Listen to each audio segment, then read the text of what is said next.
আমাদের উচিত দিনে কমপক্ষে 100 বার করে হলেও আলহামদুলিল্লাহ পড়া যাবে। যে কোনো অবস্থাতে আলহামদুলিল্লাহ আলহামদুলিল্লাহ। ভাই কেমন আছেন? আলহামদুলিল্লাহ। ভাই পরিবার কেমন আছে? আলহামদুলিল্লাহ। ভাই চাকরি কেমন আছে, চলছে কেমন? আলহামদুলিল্লাহ। ব্যবসা কেমন? আলহামদুলিল্লাহ। এটা হচ্ছে সেই বান্দা নিদর্শন যার মনের মধ্যে আল্লাহর প্রতি ভক্তি শ্রদ্ধা আছে, যার মনের মধ্যে আল্লাহর নূর আছে। তার নিদর্শন হচ্ছে সে সব সময় শুকরিয়া আদায় করবে। একটা এক্সাম্পল দিচ্ছি, দেখেন ইব্রাহিম আলাইহিস সালাম ওই আর এই যে এইখানে মক্কায় তার একজন স্ত্রী হাজারা আলাইহিস সালাম, ওইখানে একজন স্ত্রী সারা আলাইহিস সালাম। মনে আছে ঘটনা? আচ্ছা, তিনি আসলেন বাসায়, দরজা নক করছেন যে বাসায় কে আছে। দরজার পিছন থেকে বলা হচ্ছে যে আমি।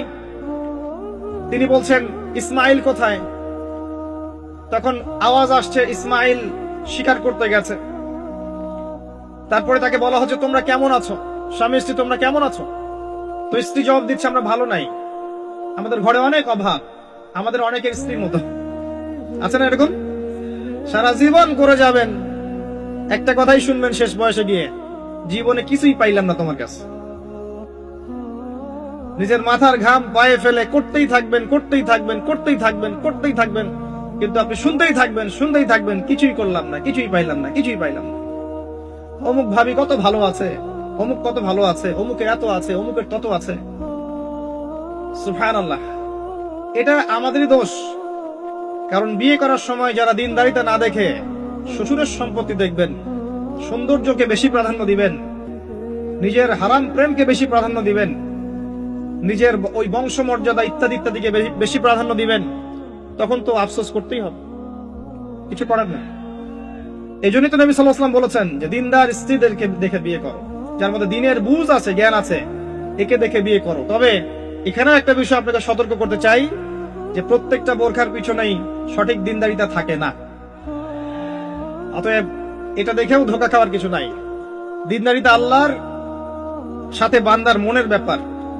দিনের বেসিক কিছু প্রশ্নের মাধ্যমে আপনি তার উত্তর পেতে পারেন, দিনের বেসিক কিছু বুঝ আচরণ দেখে আপনি তার উত্তর পেতে পারেন, তার তাকওয়া দেখে আপনি উত্তর পেতে পারেন।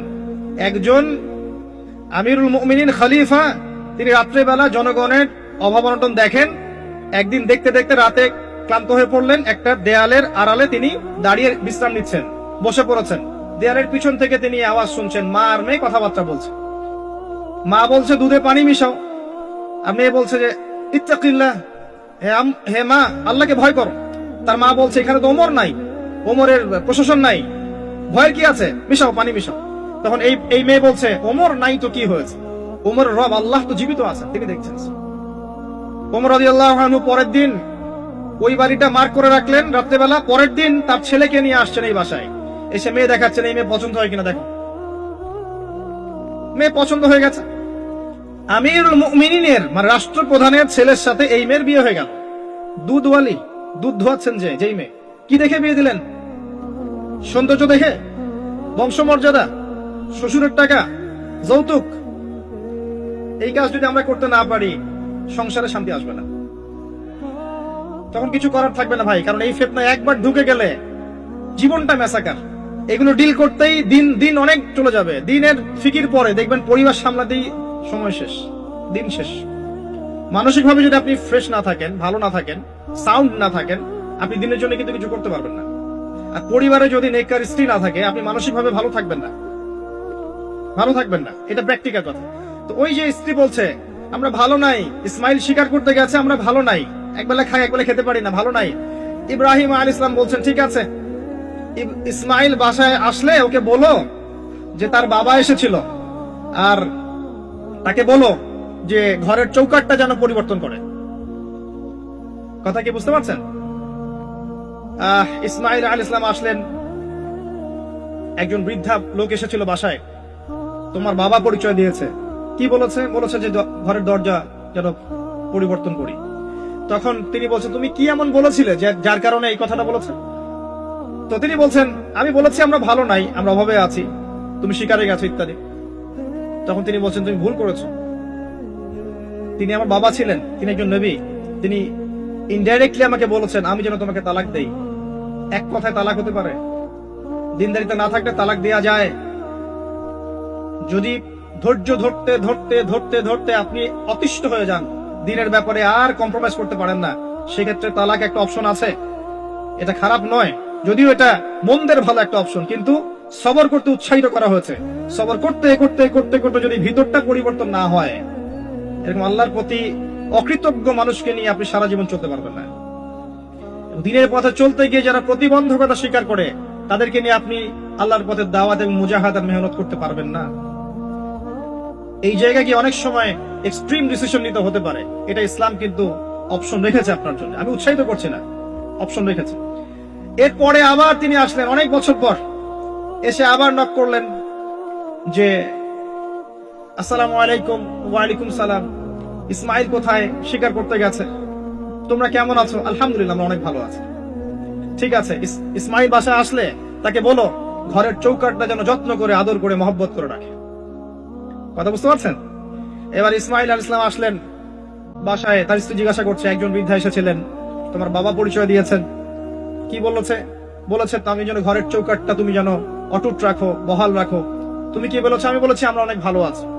তখন তিনি বলছেন, আমার বাবা তোমাকে অনেক পছন্দ করেছেন, তোমাকে নিয়ে আমাকে সংসার করতে বলেছে। এই হলো অবস্থা। শুকরিয়া আদায় যারা করতে পারবে না, তাদেরকে নিয়ে চলা মুশকিল। লুকমান হাকিম, যাকে প্রজ্ঞা দেয়া হয়েছে, তাকেও আল্লাহ পাক আদেশ করছেন তুমি আল্লাহর শুকরিয়া আদায় করো। যে ব্যক্তি আল্লাহর শুকরিয়া আদায় করে, কৃতজ্ঞতা প্রকাশ করে, যে কোনো হালতেই বলতে পারে আল্লাহ আলহামদুলিল্লাহ আমি ভালো আছি। এবং আল্লাহ রাসূল সাল্লাল্লাহু আলাইহি ওয়াসাল্লাম বলেছেন, কখনো উঁচু স্তরের লোকদের দিকে তাকাবে না। যার উঁচু বাড়ি আছে, তোমার চেয়ে উঁচু বাড়ি আছে, তোমার চেয়ে বড় গাড়ি আছে, তোমার চেয়ে বেশি টাকা আর্ন করে, ওদের দিকে দেখবে না, ওদের দিকে চোখ দিও না। বরং তোমার চেয়ে নিচে যারা আছে, দরিদ্র যারা, তোমার চেয়ে যারা দরিদ্র, ওদের দিকে তাকাও। তাহলে তুমি আল্লাহর নিয়ামতের শুকরিয়া আদায় করতে পারবে ইনশাআল্লাহ। আমরা যদি হসপিটালে যাই, শুকরিয়া আদায় করতে পারবো না? যে যে হাজার হাজার মানুষ শুয়ে আছে, কারো ক্যান্সার, কারো ডায়াবেটিস, কারো অমুক, কারো তমুক, কারো অ্যাক্সিডেন্ট, কারো এইটা সেইটা, কারো ব্রেন টিউমার, কারো হার্টের সমস্যা, কত সমস্যা। কেউ হাঁটতে পারে না, কেউ বসতে পারে না, কেউ শুইতে পারে না, কেউ শুইলে ঘুমাতে পারে না। আমরা ভালো আছি না? আলহামদুলিল্লাহ, কৃতজ্ঞতা। যখন আপনি আপনার চেয়ে বিপন্ন কোনো মানুষকে দেখবেন, দেখে যদি এই দোয়াটা পড়েন, আলহামদুলিল্লাহিল্লাযী আফানি মিম্মা ইবতালাকা বিহি ওয়া ফাদ্দালানি আলা কাসীরিন মিম্মান খালাকা তাফদীলা। আল্লাহর শুকরিয়া আদায় করছি যে আল্লাহ তোমাকে যে বিষয় দিয়ে পরীক্ষা করেছেন, আমাকে তার থেকে নিরাপদ রেখেছেন, এবং হাজার মানুষের চাইতে আল্লাহ পাক আমাকে উত্তম জায়গায় রেখেছেন, ভালো রেখেছেন। এই দোয়াটা যে ব্যক্তি পড়বে, ওই বিপদ তাকে স্পর্শ করবে না ইনশাআল্লাহ। এভাবে আপনি আল্লাহর শুকরিয়া আদায় করতে পারেন। আর আল্লাহ পাকের শুকরিয়া আদায় করার সবচাইতে বড় নিদর্শন হচ্ছে আপনি আল্লাহর আদেশ নিষেধ মেনে চলছেন কিনা। যে ব্যক্তি আল্লাহর আদেশ এবং নিষেধকে মেনে চলছে, এ ব্যক্তি প্রকৃতপক্ষে আল্লাহর শুকরিয়া আদায় করছে, তাই নয় কি? খালি মুখে যদি বলি আমি আল্লাহর শুকরিয়া আদায় করি, নামাজ নাই, সওম নাই, যাকাত নাই, কিচ্ছু নাই, মুখে মুখে বলছি আমি আল্লাহকে অনেক ভালোবাসি, এই ভালোবাসার দাম আছে? আল্লাহ পাক কি বলেছেন? যে তোমরা যদি আল্লাহর ভালোবাসা পেতে চাও, কুল ইন কুনতুম তুহিব্বুনাল্লাহ ফাত্তাবিউনি, আমার অনুসরণ করো। কার অনুসরণ? মুহাম্মদ সাল্লাল্লাহু আলাইহি ওয়াসাল্লামের অনুসরণ করো, তার সুন্নাহ মাফিক জীবন করো। ইনশাআল্লাহ আল্লাহ পাক তোমাদেরকে মাফ করে দিবেন, আল্লাহও তোমাদেরকে ভালোবাসবেন ইনশাআল্লাহ। লুকমান আলাইহিস সালামকে আমি আলাইহিস সালাম বলছি এই অর্থে তার উপর শান্তি বর্ষিত হোক, এই অর্থে বলছি। এরপর পরের আয়াতে লুকমান আলাইহিস সালাম, লুকমান হাকিম, তিনি বলছেন ওয়াইজ ক্বালা লুকমান লিবনিহি, তার সাথে তার সন্তানের একটা কনভারসেশন হচ্ছে। এটা ভালো করে শোনেন, তার সাথে তার সন্তানের একটা কনভারসেশন হচ্ছে। তিনি তার সন্তানকে কিছু নসিহত করছেন, ওয়াজ করছেন। যেই নসিহতগুলো আল্লাহ পাকের কাছে এত ভালো লেগেছে, আল্লাহ পাক কুরআনুল কারীমের মতো কিতাবে সেটাকে নিয়ে এসেছেন। কিয়ামত পর্যন্ত এটা থাকবে ইনশাআল্লাহ। কিয়ামত পর্যন্ত একজন বাবা একজন ছেলের এই কনভারসেশন থাকবে ইনশাআল্লাহ। আমরা তো মনে করি সন্তানকে মানুষ করবে তার মা, এখানে আমরা দেখছি সন্তানকে নসিহত করছেন তার বাবা। আমরা ইউসুফ আলাইহিস সালামের ক্ষেত্রেও সেটাই দেখেছি, যে সন্তানকে নসিহত করছেন তার বাবা। আমরা কোরআন ঘাটলে দেখি যে বাবা সন্তানকে নসিহত করেন, মা নসিহত কম করেন। জি, ইব্রাহিম আলাইহিস সালাম কথা বলছেন তার সন্তানের সাথে, ইউসুফ আলাইহিস সালামের সাথে তার বাবা কথা বলছেন, লুকমান আলাইহিস সালামের সাথে তার সন্তান কথোপকথন হচ্ছে। তাহলে কোরআন দেখাচ্ছে বাপ কা বেটা, বাপ যেমন সন্তান তেমন। বাপ হবে সন্তানের রিয়েল গার্ডিয়ান, মা তাকে মানুষ করবে, ইলম, প্রজ্ঞা, বাস্তবতা শেখাবে কে? বাবা। আর আমাদের বাবারা এখন মানি মেকিং মেশিন, তারা খালি টাকা আর্ন করার মেশিন, সকাল 10টায় বেরাবে, আবার রাত 10টায় আসবে, সন্তানের সাথে বাবার কোনো মিল মহব্বত নাই, দেখাশোনাই নাই। এটা ঠিক নয়। সন্তানকে মানুষ করতে হবে বাবাকে, তাকে প্যারেন্টিং শেখাতে হবে। আমাদের বাবাদেরকে প্যারেন্টিং শেখাতে হবে, মাদেরকেও শেখাতে হবে। আসেন আমরা এখান থেকে দেখব কিভাবে তিনি তার সন্তানকে নসিহত করছেন। এই নসিহত শুধু সন্তানের জন্য নয়, প্রত্যেকটা মানুষের জন্যই।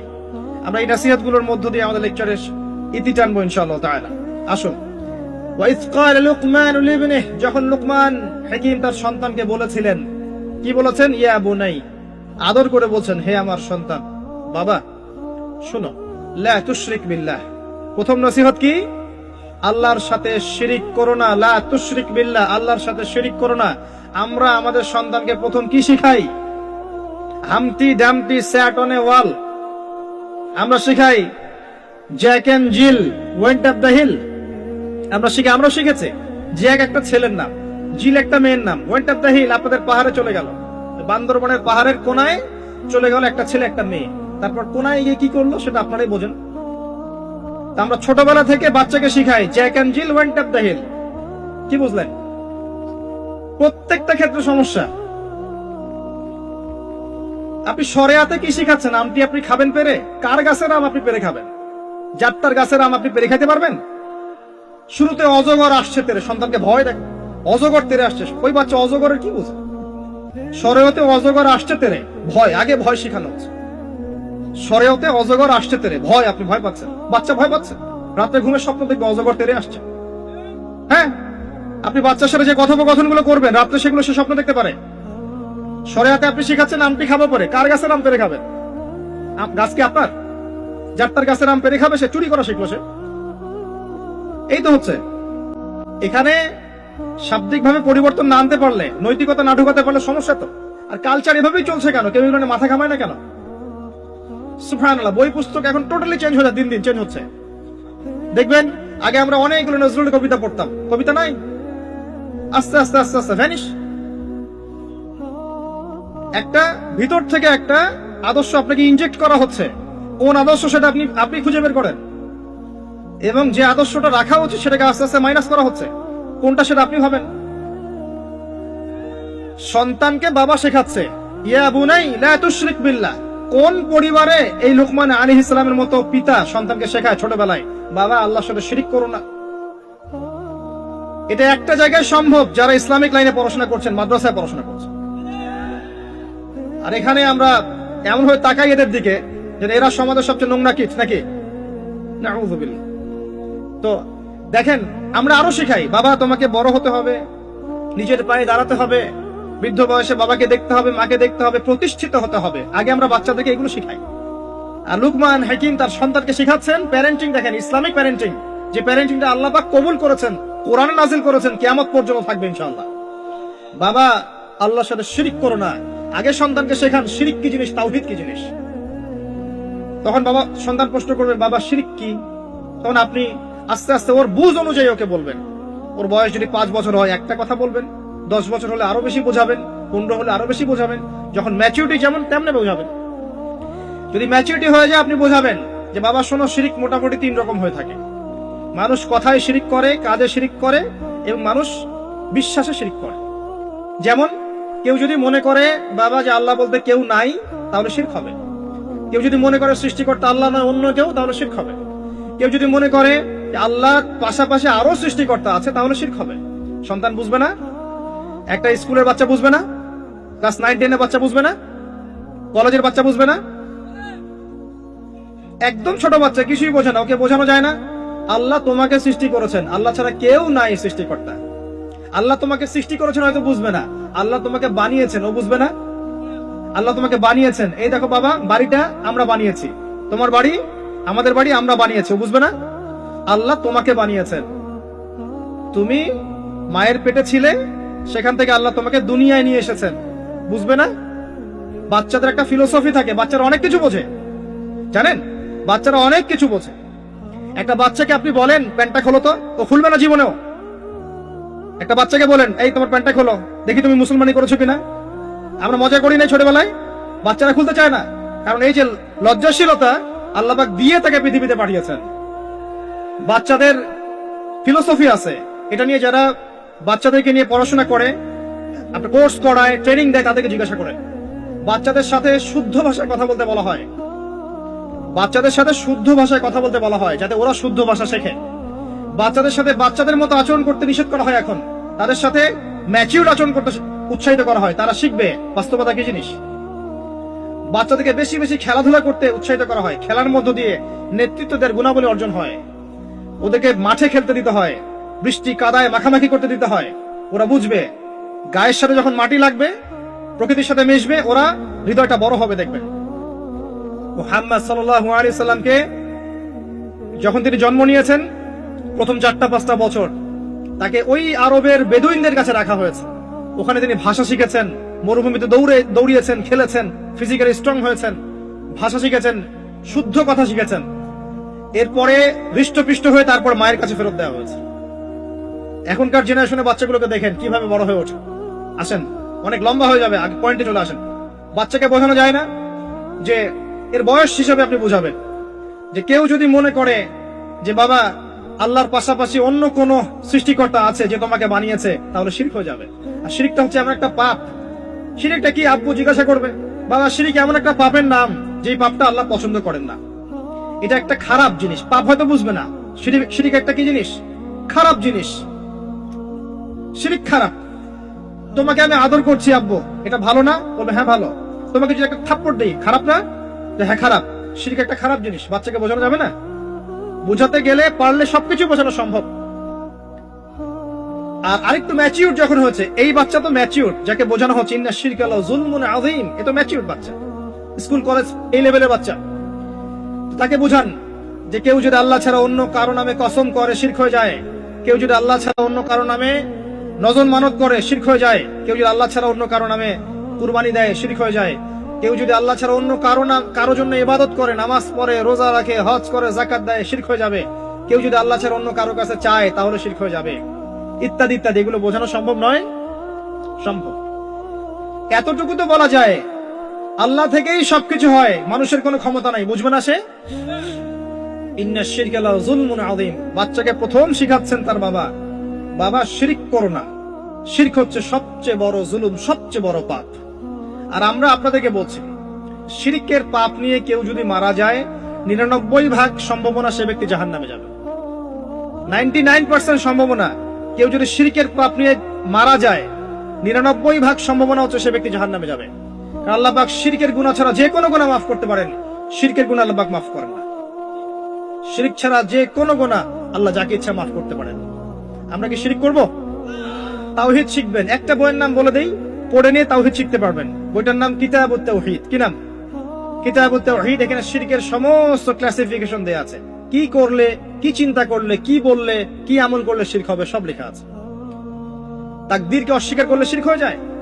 আল্লাহ পাকের হালালকে কেউ হারাম করলেও শিরক হয়, হারামকে হালাল করলে শিরক হয়। এই যে এখন কিছু মানুষ বলছে মুহাম্মদ সাল্লাল্লাহু আলাইহি ওয়াসাল্লাম শেষ নবী নন, আরো নবী লেগে আসতে পারে। শিরক আর কুফর। কেউ বলছে যে ভাগ্য বলতে কিছু নাই, আমি নিজে যা করব তাই ভাগ্যে লেখা থাকবে, শিরক হয়ে যায়।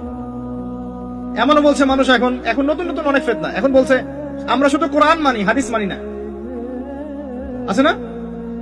শিরক এবং কুফর। আসেন, এরপরে তার সন্তানকে তিনি কি বলছেন? আল্লাহ পাক এই কথাগুলো সবার জন্য নসিহত করছেন।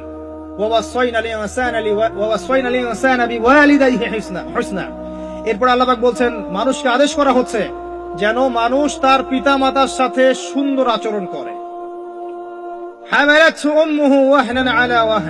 তার মা তাকে কষ্টের পর কষ্ট সহ্য করে গর্ভধারণ করেছে। তাকে প্রসব করেছেন এবং 2 বছর দুধ পান করিয়েছেন।